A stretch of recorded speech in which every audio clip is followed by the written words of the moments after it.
Il faut que les choses soient claires. Israël ne désigne pas les Juifs, mais, pour employer une formule un petit peu expéditive, ça désigne les chrétiens. Puisque les chrétiens sont ceux qui se sont manifestés alors que Jésus cherchait à rassembler les Israélites. Donc les chrétiens, qu'ils soient réellement les descendants d'Israélites ou qu'ils s'identifient avec les requêtes et les attentes des Israélites, eh bien les chrétiens sont visés par tout ce qui concerne Israël. C'est très courageux de leur part, d'une certaine manière. Parce que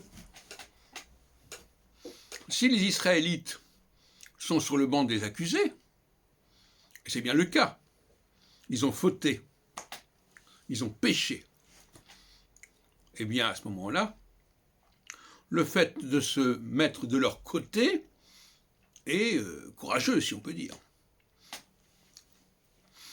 Mais il n'en reste pas moins que lorsque les prophètes s'en prennent à Israël, ils ne s'en prennent pas aux Judéens. On est d'accord là-dessus. Deuxièmement, ils s'en prennent à Israël et les chrétiens se situent dans le camp d'Israël. C'est-à-dire le camp de ceux qui veulent se faire pardonner quelque chose. Parce qu'ils ont failli, ils ont fauté. Ils ont notamment construit des idoles au service de Yahvé. Ça, c'est notre problème. Mais ils ont construit des idoles. Et cette construction d'idoles ne plaît pas à Yahvé parce que Yahvé n'aime pas ce que les hommes fabriquent par eux-mêmes. Osée, chapitre 8.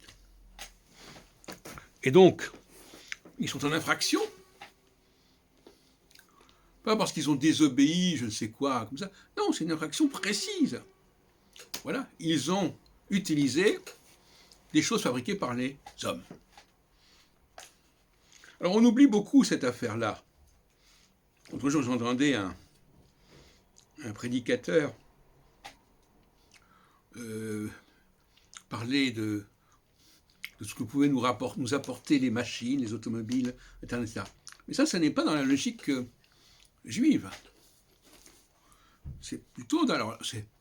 C'est un autre sujet que j'ai abordé par ailleurs, celui que j'ai appelé la troisième création, l'homme qui fabrique des choses.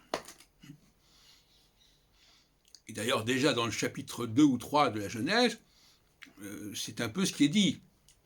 Adam dit, oui, cette femme, celle-là, elle est bien parce qu'elle vient de Ish, elle vient de moi. Donc je l'ai fabriquée en quelque sorte. Et cette fabrication est en contradiction avec l'esprit de la deuxième création, où il faut se contenter de ce que Dieu a créé, et ne pas rajouter des choses. Alors vous me direz, ah oui, mais c'est marqué dans le chapitre 2 de la Genèse que Dieu a constaté que Adam était seul. Mais ce Dieu n'est pas le même que l'autre Dieu. C'est déjà un Dieu de la troisième création. Bon, alors je ne veux pas vous embêter avec ces questions théologiques, mais il ne faut pas se tromper dans cette histoire. Bon. Donc, j'aimerais bien qu'on mette fin à un malentendu persistant, à savoir que Israël, ce sont les gens du royaume du Nord qui ont péché. Ce ne sont pas les Juifs. Est-ce que c'est clair ?